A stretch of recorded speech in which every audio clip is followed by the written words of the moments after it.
How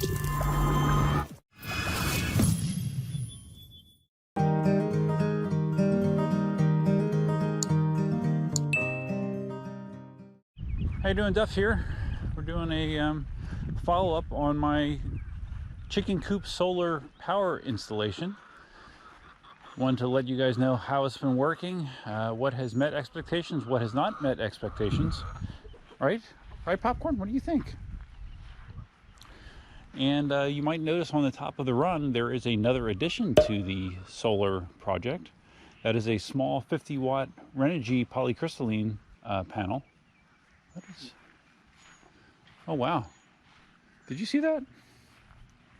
Mr. Squirrel is in the chicken run. Wow. Hi, Mr. Squirrel. What are you doing in there? Wow. I've never seen the squirrel out here in the chicken run before. That's funny. All right, so what was I saying? Okay, yeah.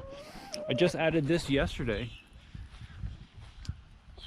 Like I said, it's a 50 watt panel, so that gives me a total of 370 maximum watts of input to the solar system.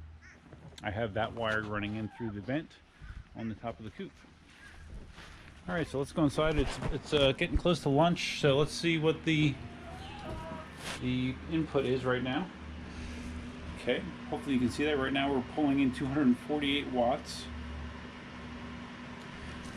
Just change something just for the heck of it. I had the fan plugged into the Yeti as well. I was just looking at the load. It adds like 30 or so watts to the load. Actually 40 some watts, because right now you see we're down to 35. We were in the 70s.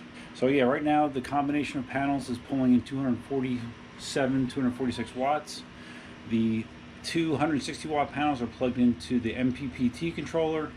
The 50 watt panel is plugged into the PWM controller. And we have over here, we have Cupcake, who is broody right now. So we need to periodically take her out of the nesting box, otherwise she will sit in here all day. Huh? Yes, she will. Okay, come on. Let's go. You gotta go get some food and get a drink. She will sit on these eggs forever. Go. Go. Okay. Set you right there. Alright, so let's talk about how the system has been performing. The panels, I think, have been performing quite well. I'm very pleased with those 160 watt Renogy panels. The most input I've seen on the Yeti is about 270 watts, and that was just with the 260 watt panels. I'm hoping to get a little bit higher than that, obviously, with that additional 50 watt panel. Maybe I can get up to maybe 300 watts of total power coming in during the peak times. When I originally dreamed up this idea, I thought I was going to be able to run everything off of solar. You know, the fan, basically the fans are the only things that I don't have on solar right now, because obviously they pull the most wattage. But what the case turned out to be was, during the day when I have full sun, there's more than enough power to power everything and charge a battery, but not enough to charge the battery fully if I have all that draw on here. And also the problem is, since this only has a 1,000 watt hour battery, even if the Yeti is completely full by the end of the day, if I had everything plugged into it, it would be dead by morning. It cannot support that load all night until it starts to get juice flowing again. In retrospect, I probably would have been better off if I would have went with a 1,400 watt Yeti instead, just based on my load.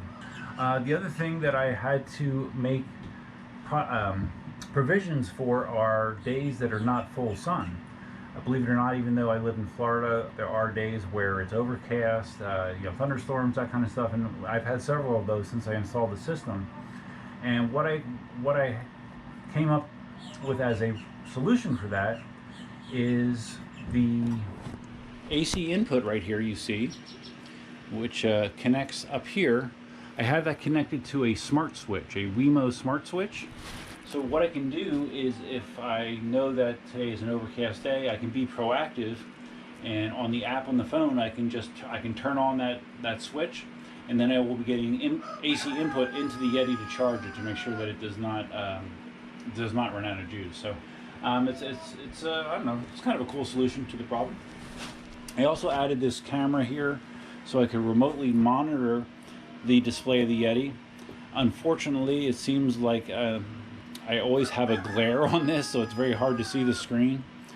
I might have to come up with a better solution, but I really do wish that I had the Yeti model that had the Wi-Fi connectivity that you can remotely monitor the status of the box with the app. That would be really sweet to have. So down the road, maybe that'll be happening. We'll see. As you can see, the wattage, the input wattage is going up slightly, up to 250 now. So, like I said, it'd be cool if I could get up to 300. We'll see. Right now, the max I've ever seen is 270. So yeah, I think that's really it as far as the Yeti itself goes. Another thing I'm considering is GoalZero sells a 12-volt adapter that would input power to the Yeti. It's like a cigarette lighter on the one side, and then it has a 8mm plug like this on the other side. So in theory, what that will allow you to do is I could have a regular battery here, either a sealed lead acid battery or a lithium, which costs a lot more money. But I could actually have that here as an additional battery store to help power the Yeti. It would be kind of a clunky process because I'd have to be manually charging it off of the AC output or even the 12-volt output. And then, but whenever I needed additional power, I would switch it around to the input on the PWM. You could go from the battery through this adapter to the PWM, and that would give you additional battery capacity, which that's something I'm still working out in my head, but I might mess around with that in the future. All right, so that covers the current state of my solar experiment. Like I said, all in all, I've been very happy with the performance, and I plan to continue to tweak it over time, and I will be reporting back my results. If you found this video interesting, please give it a big thumbs up. If this is your first time visiting the channel, please consider subscribing. Hit that notification bell to be notified of all new videos that are posted to the channel.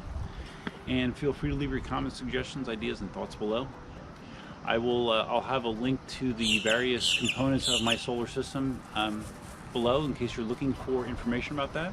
But getting that 50-watt panel hooked up was very, very easy. You know, going through it once with these panels made the second time with that panel much easier. So it's not too hard, right, popcorn? Right, baby. So all right, that's all I have for you for now. Until next time, definitely out. Bye, baby. The chickens love the new perch that is part of the solar support. Just FYI.